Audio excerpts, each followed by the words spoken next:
오늘 설교 제목과 내용은 2018년에 한 번 했던 설교입니다. 왜 또 하느냐?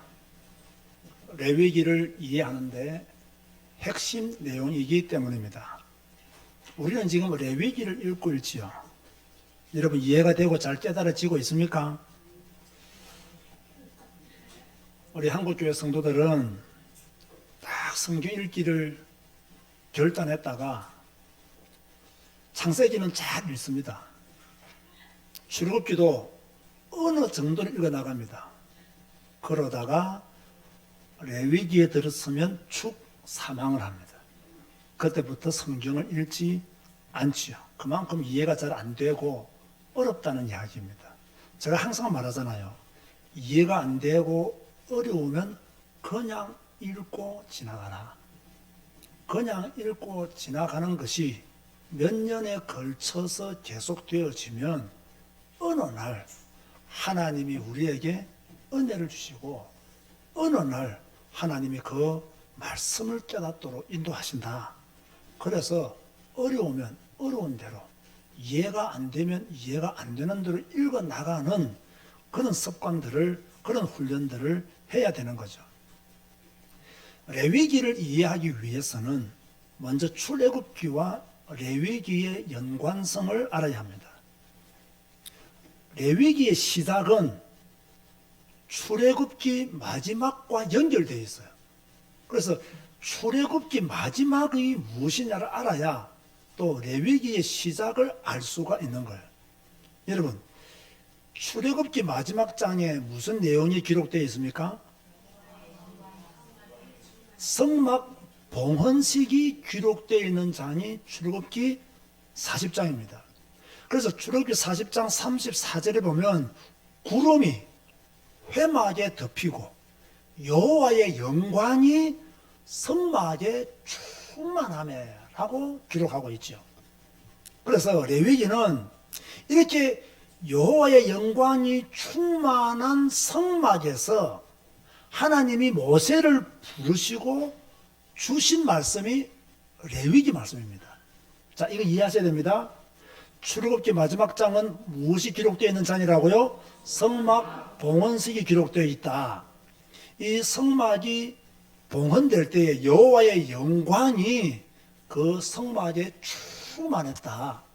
그 충만한 성막에 하나님이 모세를 부르시고 주신 메시지가 뭐라고요? 레위기서다. 이해되셨죠? 자, 그렇다면 하나님이 모세를 시내산에서 불렀잖아요. 시내산으로 불렀잖아요. 시내산으로 부르시고 하나님이 모세에게 주신 것 두 가지가 있습니다. 하나가 뭐죠? 십계명. 두 번째가 성막 설계도라고 제가 이미 말씀을 드렸죠. 그러면 자, 십계명은 율법을 상징하는 것이고 성막은 교회를 상징하는 것인데 율법을 왜 주셨냐 말이에요. 자, 우리가 쉽게 아는 것처럼 무엇을 깨닫게 하기 위해서 율법을 주셨죠? 죄를 깨닫게 하기 위해서 율법을 주신 거예요. 우리의 죄, 사람들의 죄, 무엇이 죄가 되는지, 무엇이 하나님이 원하시는 것이며 무엇이 하나님이 원하시지 않는 것인가를 알려주기 위해서 율법을 준 거예요. 그런데 이것만 알면 안 됩니다. 율법을 주신 두 번째 목적이 있어요. 그게 뭐겠어요? 아니죠. 율법을 주신 두 번째 목적. 그래서 제가 2018년도 이 메시지를 하고 한 번 더 하는 거예요. 너무 중요하기 때문에 죄의 확산을 막기 위해서 율법을 주신 거예요. 죄를 깨닫게 하는데도 이유가 있지만 이 죄가 확산되면 안 된다는 거예요. 그래서 죄의 확산을 막기 위해서 율법을 주셨다. 그런데 보세요. 우리가 율법을 통해서 죄를 아무리 깨달아도 율법을 통해서 죄의 문제를 해결받을 수 있습니까? 없습니까? 없습니다. 절대로 해결받을 수 없습니다. 율법은 우리의 죄를 드러나게 하는 것이지 해답은 아니다. 또 그것도 율법이 우리에게 주는 메시지예요. 그러면 성막, 왜 하나님은 시내산에서 율법을 주시고 성막을 주셨느냐? 성막은 뭐 하는 곳이에요? 예배드리고 하나님의 영광이 임재하고 하나님과 우리가 만나는 장소적 의미가 있잖아요. 그런데 더 중요한 것은 무엇이겠습니까? 성막은 죄를 범한 사람이 죄사함 받는 곳이에요. 예배를 통해서 물론. 성막은 죄사함 받는 곳이에요. 율법이 죄의 기능을, 죄를 깨닫는 기능이라면 성막은 뭐한 곳이라고요? 그 죄를 해결받는 장소가 되는 거예요. 그래서 제가 이런 말을 했습니다. 율법만 있으면 사람들이 구원받아요? 못 받아요? 율법만 있으면 죄사함 받아요? 못 받아요? 못 받아요. 그럼 뭐가 있어야 돼요? 성막이 있어야 되는 거예요. 성막이 없이는 구약시대 사람들은 죄사함 받을 수 있는 길이 없었던 거예요. 그래서 많은 사람들은 예수님의 이름으로 구원받는데 구약시대 사람들은 어떻게 구원받았습니까? 라고 질문하잖아요. 성경을 몰라서 하는 질문이에요. 성경 읽어보면 구약시대 사람들은 율법을 통해서 죄를 깨닫고 성막에서 죄사함 받았구나. 금방 답이 나와요. 성경을 안 읽으니까 이상한 질문을 하게 되는 것이죠. 그래서 하나님은 율법만 주신 것이 아니고 성막을 지으라고 설계도를 허락해 주신 거죠. 자, 여러분 들어보세요. 예배는 하나님을 위해서 필요한 것입니까? 우리를 위해서 필요한 것입니까? 우리를 위해서 필요한 것입니다. 자, 방주는 노아를 위해서 필요한 것입니까? 하나님을 위해서 필요한 것입니까? 노아를 위해서 필요한 것입니다. 예배를 드려주면 안 돼요. 당연히 예배는 드려야 되는 거예요. 누구를 위해서? 나 자신을 위해서 예배는 드려야 되는 거예요. 예배는 선택이 아니에요. 필수예요. 또 여러분은 정말 예배 전문가가 되어야 될 줄로 믿습니다. 이런 믿음을 가지고 있어야 되는 거예요. 자, 레위기에 보면 5대 제사가 나옵니다. 이 5대 제사는 전부 그리스도를 예표한다라고 말씀을 드렸죠. 자, 번제. 번제는 번제단 위에서 제물을 불에 태워서 드리는 제사가 번제입니다. 이 번제가 가지고 있는 의미는 뭐냐면 나는 주님 앞에 온전히 헌신하고 온전히 나 자신을 드리기를 원합니다. 내 인생을 주님께 드리기를 원합니다. 그런 뜻이 숨겨져 있는 것이 번제죠. 그럼 나는 온전히 주님 앞에 헌신하기를 원한다는 거예요. 자, 여러분은 교회 헌신합니까? 안 합니까? 할까요? 안 할까요? 다들 자신이 없는 거 보니까 헌신에 대한 결단들을 아직 못 하셨는 거 봅니다. 겸손하니까 그런 생각을 하실 수 있겠습니다만 적어도 우리 교회 성도들은 교회를 잘 헌신해요. 잘 봉사합니다. 그건 저는 부인할 수 없는 이야기죠. 그런데 문제는 뭐냐면요. 내가 좋아하는 일에만 헌신하고 내가 좋아하는 일에만 봉사한다는 거예요. 그런데 성경을 잘 보면요. 이렇게 하면 안 돼요. 예수님처럼 아버지의 원대로 헌신해야 돼요. 아버지의 원대로 봉사해야 돼요. 하나님의 영광을 위해서 하나님을 위해서 헌신하고 봉사해야 돼요. 여러분들이 교회에서 청소를 하고 여러분들이 교회에서 설거지를 하고 여러분이 교회에서 많은 헌신을 하잖아요. 이것은요. 내가 원하는 곳에만 헌신하면 안 된다는 거예요. 이해됩니까? 내가 원하지 않지만 아버지께서 원하시면 하나님께서 원하시면 내 자신을 기꺼이 드려라 라고 하는 것이 번제예요. 근데 오늘날 성도들은 이제 안 한다니까요. 자기가 원하는 데만 헌금하고 자기가 원하는 것만 모이고 자기만 원하는 것만 옳다라고 말하고 자기 마음속에서 약간 거부감이 생기는 것은 거절하고 이런 형태의 신앙을 오늘날 많은 성도들이 가지고 있어요. 물론 저도 가지고 있습니다. 이런 것들은 성경적으로 바꿔야 되는데 어떻게 되느냐. 항상 우리의 기준은 내가 아니고 아버지가 원하시는 대로 하나님이 원하시는 대로 이런 믿음으로 성장해 나가야 될 줄로 믿습니다. 우리 제자교회 성도들은 하나님이 원하시는 것을 찾아서 나를 드리자. 그것이 바로 번제의 의미다는 것입니다. 두 번째로 소제가 나오죠. 자, 이 5가지 제사 중에서 아주 특별한 제사가 소제입니다. 번제와 나머지 제사들은 소제를 제외한 나머지 제사들은 전부 다 짐승을 잡아서 불에 태워요. 그런데 짐승을 잡지 않는 유일한 제사가 뭐죠? 소제. 그러면 소제는 무엇을 드린 제사입니까? 곡식을 드린 제사예요. 피가 없는 제사다 그 말이에요. 그럼 이 소제는 무엇을 의미하느냐면 죄 없으신 주님의 삶을 상징하는 거예요. 주님은 죄가 없으신 분이다 말이에요. 그러니까 피가 필요해요, 필요 없어요?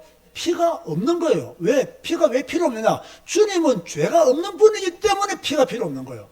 우리는 죄가 있는 자잖아요. 그래서 우리를 위해서는 피가 있는 예배를 드려야 되고 피가 있는 제사를 드려야 되고 주님은 죄가 없는 분이기 때문에 곡식으로 그렇게 예물을 드렸다는 거죠.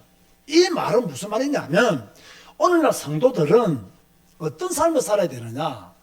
내가 죄인이기 때문에 나는 죄를 짓지 않고는 살아갈 수 없는 존재이기 때문에 죄를 마음대로 짓자가 아니라 죄 없으신 주님을 닮아가도록 애써야 된다는 거예요. 그것이 소제를 통해서 우리에게 주시는 메시지입니다. 세 번째로 화목제지요. 화목제는 간단합니다. 누구와 화목하기 위해서 드리는 제사예요? 하나님과 화목하기 위해서 드리는 제사. 이 화목제를 생각하면 반드시 기억해야 될 것이 있습니다. 감사제입니다. 이 화목제는 감사제다. 화목제의 핵심은 하나님과의 관계 회복인데 감사하면서 하나님과 관계를 회복해 나갈 것을 말씀하고 있는 거죠. 따지고 보면요, 지금 여러분에게 가장 필요한 것은 무엇이겠습니까? 감사도 필요하지만 감사 이전에 하나님과 관계 회복. 지금 여러분 자녀에게 가장 필요한 것이 뭡니까? 감사이기도 하지만 하나님과 올바른 관계 회복 후에 일어나는 감사. 이게 필요한 거예요. 지금 여러분 자신에게 가장 뭐가 필요하겠습니까? 돈이 필요합니까? 건강이 필요합니까? 그거 전부 다 육신적인 것입니다. 영적으로 가장 필요한 거, 하나님과의 관계 회복되어야죠. 이런 이유 저런 이유 많이 있겠습니다만은 지금 내게 가장 필요한 것은 무엇인가? 하나님과 올바른 관계를 회복하는 것이다. 이걸 여러분들이 제대로 아셔야 됩니다. 이것 되어지면 나머지는 하나님의 시간표를 따라 응답이 오게 되어 있습니다. 네 번째로 드리는 제사가 속죄제입니다. 이 속죄제는 자신의 죄를 사함받기 위해서 드리는 제사지요. 이것은요, 의무제입니다. 다 드려야 된다 그 말이에요. 왜? 죄를 짓지 아니한 사람은 없기 때문에 모든 사람은 다 속죄제를 드려야 된다. 오늘 우리의 예배가 속죄제가 되시기를 주의 이름으로 고면드립니다. 그러면서 속건제가 나와요. 이 속건제도 참 재미있는 제사입니다. 무슨 제사냐? 자, 소제는 곡식으로 드리는 피 없는 제사고 속건제는 무슨 제사냐? 이것은요, 내가 다른 사람에게 피해를 주었을 때 드리는 제사예요. 우리가 살면서 다른 사람에게 피해를 줄 수 있습니까? 없습니까? 줄 수 있지요. 그때 예수 그리스도 이름으로 기도하는 것, 그것이 바로 오늘날의 속건제가 되는 거예요. 이런 마음을 가지라는 거예요. 나는 잘못한 것이 없어? 나는 피해 준 것이 없어? 누가 그 사람에게 뭐 피해 줬겠어? 그 사람이 상처받아서 그렇지. 이렇게 말하지 말고, 아시겠습니까? 아, 내가 저 사람에게 조금이라도 부담이 되고 피해를 줬다면 그런 것을 주지 않도록 해라 라고 하는 것이 속건제가 가지고 있는 메시지예요. 자, 오늘 그럼 우리 예배는 어떤 예배가 되어야 됩니까? 온전한 헌신을 다짐하는 번제가 되어야 되고, 죄를 짓지 않고 살겠다는 소제가 되어야 되고, 하나님과 화목하게 관계를 회복하겠다는 화목제가 되어야 되고, 나의 죄 때문에 예수님이 죽으신 것을 알고 나의 죄를 주님 앞에 내려놓는 그런 예배가 되어야 되고, 다른 사람에게 피해를 주지 않는 그런 믿음의 삶을 살겠다는 결단을 하는 예배를 드려라 라고 하는 것이 레위기에 나타나 있는 5가지 제사의 의미가 되는 거예요. 이해가 되십니까? 이거요, 아마 이해 못하는 성도들 많이 있을 겁니다. 그런데 어려워요? 안 어려워요? 안 어려워요. 충분히 이해할 수 있는 거예요. 그 여러분들이 조금 더 메시지에 집중하지 못하고 성경 말씀에 집중하지 못하기 때문에 자꾸 잊어버리니까 어려운 거예요. 자, 그렇다면 레위기의 핵심은 무엇이겠는가? 어떤 단어가 레위기에서 중요하며 어떤 말씀이 레위기에서 중요하며 어떤 장이 레위기에서 중요하냐. 여러분, 레위기에서 핵심 단어는 뭐죠? 거룩입니다. 거룩. 내가 거룩하니 너희도 거룩하라. 레위기 11장 45절에 보면요, 나는 너희 하나님이 되려고 너희를 애굽 땅에서 인도하여 낸 여호와라. 내가 거룩하니 너희도 거룩할지어다. 주님이 거룩하니 너희도 거룩해라. 저는 오늘 아침에 성경을 읽으면서요, 레위기를 읽으면서 거룩이 무엇일까 다시 한번 생각해 봤어요. 그런데 오늘 읽어야 될 성경 말씀을 통해서 제가 깨달은 것이 있다면 거룩은 하나님의 말씀을 지키는 것이다. 그게 거룩이에요.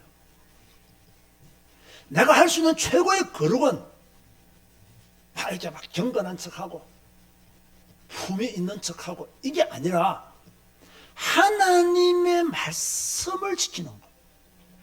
이것이 내가 할 수 있는 최고의 거룩이다.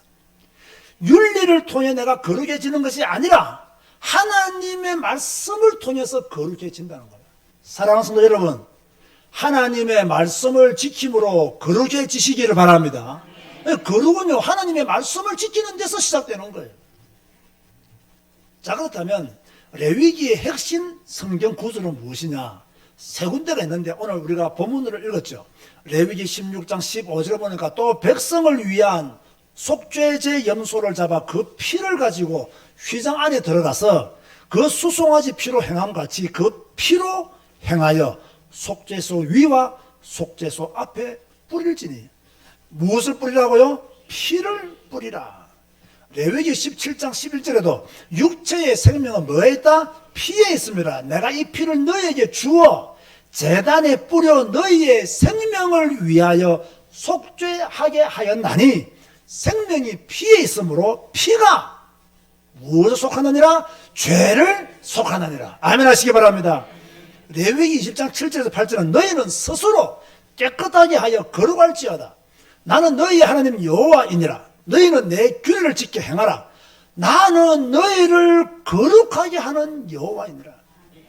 그런데 이 피는 누구를 예표한다고요? 예수 그리스도의 십자가를 예표하는 거예요. 예수님께서 우리의 죄를 위하여 십자가의 모든 피를 다 쏟아 주신 것처럼, 그죠? 구약시대에는 피를 뿌림으로 죄사함 받았고, 신약시대 예수님 시대는 예수님의 피를 의지하고 믿음으로 죄사함 받는다. 오늘 우리 21세기를 살고 있는 모든 성도들도, 모든 하나님의 백성들도 어떻게 구원받았느냐? 예수 그리스도 그 피의 은혜로, 그 피의 공로로 나를 위해서 십자가를 지신 나의 모든 죄를 사하신 예수님의 이름을 믿음으로 구원 백성이 되고 하나님의 자녀가 되신 것을 믿으시기 바랍니다. 구약에는 피, 신약에는 그리스도, 십자가, 오늘 이 시대는 예수님의 이름, 그 이름을 믿음으로 구원받는 거예요. 레위기 핵심장은 16장입니다. 그 16장에는 무엇이 기록되어 있습니까? 대속죄일이 기록되어 있는 장입니다. 자, 대속죄일, 1년에 한 번 제사장이 지성소에 피를 가지고 들어가는 날이죠. 제가 매월 며칠날 들어간다 그랬죠? 7월 10일 날 들어간다고 했습니다. 왜 들어가느냐? 이스라엘의 근본적인 죄를 사죄받기 위해서 들어가는 거예요. 이것은 무슨 의미가 있습니까? 우리의 대제사장은 누구십니까? 예수님이시다. 예수께서 우리의 죄를 위하여 대속의 피를 뿌려주시기 위해서 죽으신 것을, 죽을 것을 예표하기 위해서 뭡니까? 대속죄일을 기록해 두신 것이죠. 결론 맺습니다. 레위기를 통해서 우리에게 주시는 메시지가 있습니다. 엄격히 말하면 레위기에 나타난 5대 제사와 나는 어떤 관계가 있느냐? 이 레위기에 나타난 5대 제사를 통해서 나는 지금부터 어떠한 믿음의 삶을 살아야 되느냐? 이게 결론입니다. 첫 번째 뭐냐? 거룩하라는 거예요. 자, 요즘 이 시대에 거룩하기가 쉽습니까? 어렵습니까? 자, 어렵다고 대답하면 혼난다니까요. 뭐라고 대답해야 돼요? 쉽다. 자꾸 어렵다고 말하니까 안 지키는 거예요. 더 어려워지는 거예요. 자, 이 혼란한 시대지만 믿음의 사람들은 성경을 보세요. 언약의 사람들은 다 거룩을 지켰어요? 안 지켰어요?